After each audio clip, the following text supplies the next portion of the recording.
श्रीमद् भागवत महापुराण तृतीय स्कंद 24वां अध्याय। श्री कपिल देव जी का जन्म।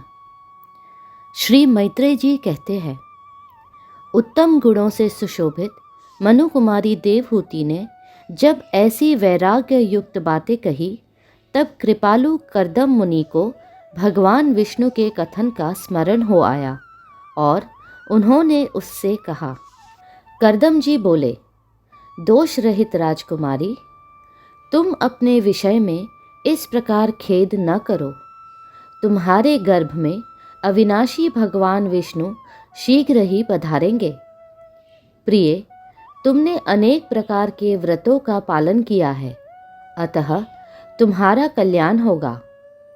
अब तुम संयम, नियम, तप और दान आदि करती हुई श्रद्धापूर्वक भगवान का भजन करो।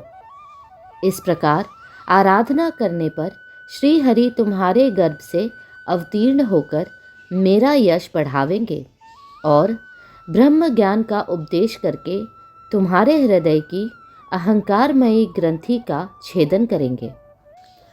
श्री मैत्रेय जी कहते हैं, विदुर जी, प्रजापति कर्दम के आदेश में गौरव बुद्धि होने से देवहूति ने उस पर पूर्ण विश्वास किया और वह निर्विकार जगत गुरु भगवान श्री पुरुषोत्तम की आराधना करने लगी।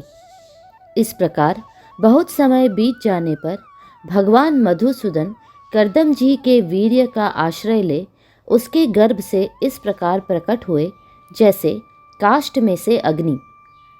उस समय आकाश में मेघ जल बरसाते हुए गरज गरज कर बाजे बजाने लगे, गंधर्वगण गान करने लगे और अप्सराएं आनंदित होकर नाचने लगी।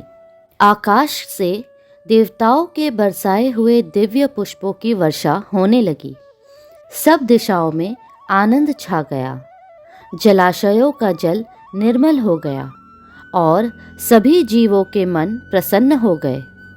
इसी समय सरस्वती नदी से घिरे हुए कर्दम जी के उस आश्रम में मरीचि आदि मुनियों के सहित श्री ब्रह्मा जी आए।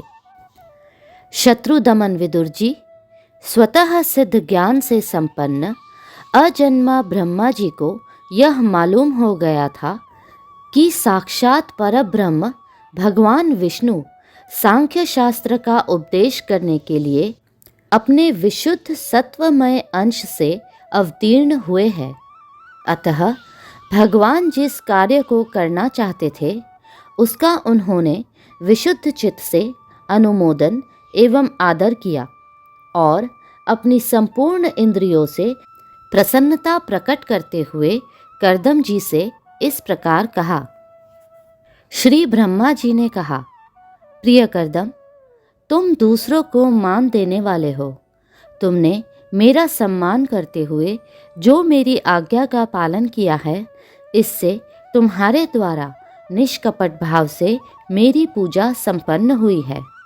पुत्रों को अपने पिता की सबसे बड़ी सेवा यही करनी चाहिए कि जो आज्ञा, ऐसा कहकर आदरपूर्वक उनके आदेश को स्वीकार करें। बेटा, तुम सभ्य हो। तुम्हारी ये सुंदरी कन्याएं अपने वंशों द्वारा इस सृष्टि को अनेक प्रकार से बढ़ावेंगी। अब तुम इन मरीचि आदि मुनिवरों को इनके स्वभाव और रुचि के अनुसार अपनी कन्याएं समर्पित करो और संसार में अपना सुयश फैलाओ। मुने, मैं जानता हूँ जो संपूर्ण प्राणियों की निधि है, उनके अभिष्ट मनोरथ पूर्ण करने वाले हैं, वे आदि पुरुष श्री नारायण ही अपनी योग माया से कपिल के रूप में अवतीर्ण हुए हैं। फिर देवहूति से बोले, राजकुमारी, सुनहरे बाल, कमल जैसे विशाल नेत्र और कमल अंकित चरण कमलों वाले शिशु के रूप में कैट भासुर को मारने वाले साक्षात श्री हरि ने ही ज्ञान विज्ञान द्वारा कर्मों की वासनाओं का मूलोच्छेदन करने के लिए तेरे गर्भ में प्रवेश किया है। ये अविद्या जनित मोह की ग्रंथियों को काटकर पृथ्वी में स्वच्छंद विचरेंगे। ये सिद्ध गणों के स्वामी और सांख्याचार्यों के भी माननीय होंगे। लोक में तेरी कीर्ति का विस्तार करेंगे और कपिल नाम से विख्यात होंगे। श्री मैत्रेय जी कहते हैं, विदुर जी, जगत की सृष्टि करने वाले ब्रह्मा जी उन दोनों को इस प्रकार आश्वासन देकर नारद और सनकादि को साथ ले हंस पर चढ़कर ब्रह्मलोक को चले गए। ब्रह्मा जी के चले जाने पर कर्दम जी ने उनके आज्ञा अनुसार मरीचि आदि प्रजापतियों के साथ अपनी कन्याओं का विधि पूर्वक विवाह कर दिया। उन्होंने अपनी कला नाम की कन्या मरीचि को, अनसुया अत्रि को, श्रद्धा अंगिरा को, हवीरभू पुलस्त्य को समर्पित की। पुलह को उनके अनुरूप गति नाम की कन्या दी। क्रतु के साथ परम साध्वी क्रिया का विवाह किया। भृगु जी को ख्याति और वशिष्ठ जी को अरुंधति समर्पित की। अथर्वा ऋषि को शांति नाम की कन्या दी, जिससे यज्ञ कर्म का विस्तार किया जाता है। कर्दम जी ने उन विवाहित ऋषियों का उनकी पत्नियों के सहित खूब सत्कार किया। विदुर जी, इस प्रकार विवाह हो जाने पर वे सब ऋषि कर्दम जी की आज्ञा ले अति आनंदपूर्वक अपने अपने आश्रमों को चले गए। कर्दम जी ने देखा कि उनके यहाँ साक्षात देवादिदेव श्री हरि ने ही अवतार लिया है, तो वे एकांत में उनके पास गए और उन्हें प्रणाम करके इस प्रकार कहने लगे, अहो, अपने पाप कर्मों के कारण इस दुखमय संसार में नाना प्रकार से पीड़ित होते हुए पुरुषों पर देवगण तो बहुत काल बीतने पर प्रसन्न होते हैं, किंतु जिनके स्वरूप को योगीजन अनेकों जन्मों के साधन से सिद्ध हुई सुदृढ़ समाधि के द्वारा एकांत में देखने का प्रयत्न करते हैं, अपने भक्तों की रक्षा करने वाले वे ही श्रीहरि हम विषय लोलुपों के द्वारा होने वाली अपनी अवज्ञा का कुछ भी विचार न कर आज हमारे घर अवतीर्ण हुए हैं। आप वास्तव में अपने भक्तों का मान बढ़ाने वाले हैं। आपने अपने वचनों को सत्य करने और सांख्य योग का उपदेश करने के लिए ही मेरे यहाँ अवतार लिया है। भगवन, आप प्राकृत रूप से रहित हैं।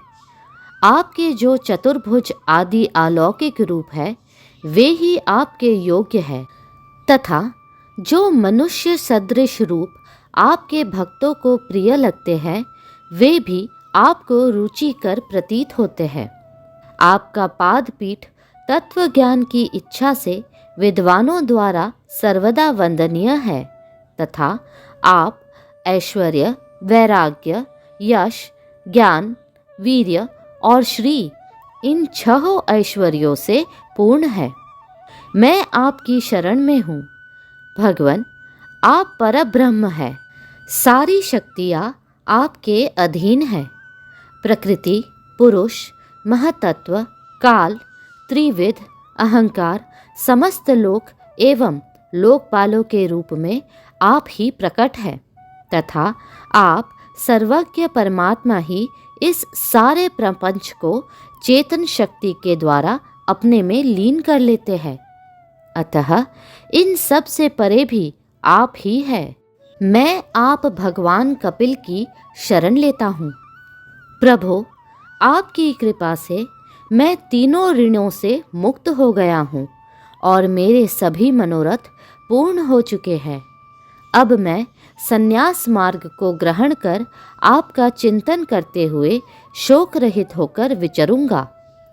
आप समस्त प्रजाओं के स्वामी हैं, अतएव इसके लिए मैं आपकी आज्ञा चाहता हूँ। श्री भगवान ने कहा, मुने, वैदिक और लौकिक सभी कर्मों में संसार के लिए मेरा कथन ही प्रमाण है।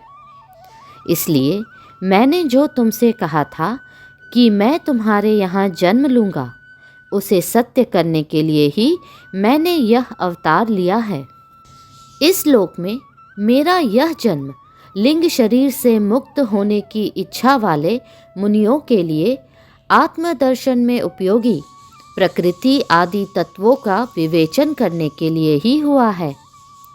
आत्मज्ञान का यह सूक्ष्म मार्ग बहुत समय से लुप्त हो गया है। इसे फिर से प्रवर्तित करने के लिए ही मैंने यह शरीर ग्रहण किया है, ऐसा जानो।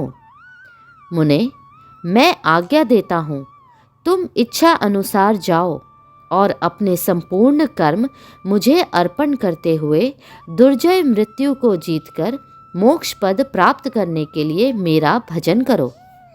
मैं स्वयं प्रकाश और संपूर्ण जीवों के अंतःकरणों में रहने वाला परमात्मा ही हूँ। अतः जब तुम विशुद्ध बुद्धि के द्वारा अपने अंतःकरण में मेरा साक्षात्कार कर लोगे, तब सब प्रकार के शोकों से छूटकर निर्भय पद अर्थात मोक्ष प्राप्त कर लोगे।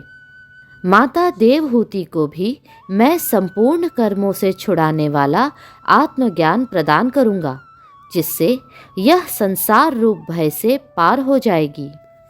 श्री मैत्रेय जी कहते हैं, भगवान कपिल के इस प्रकार कहने पर प्रजापति कर्दम जी उनकी परिक्रमा कर प्रसन्नतापूर्वक वन को चले गए।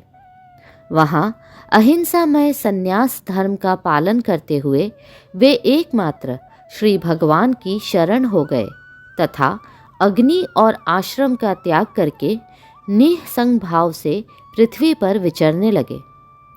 जो कार्य कारण से अतीत है, सत्वादी गुणों का प्रकाशक एवं निर्गुण है और अनन्य भक्ति से ही प्रत्यक्ष होता है, उस परब्रह्म में उन्होंने अपना मन लगा लिया।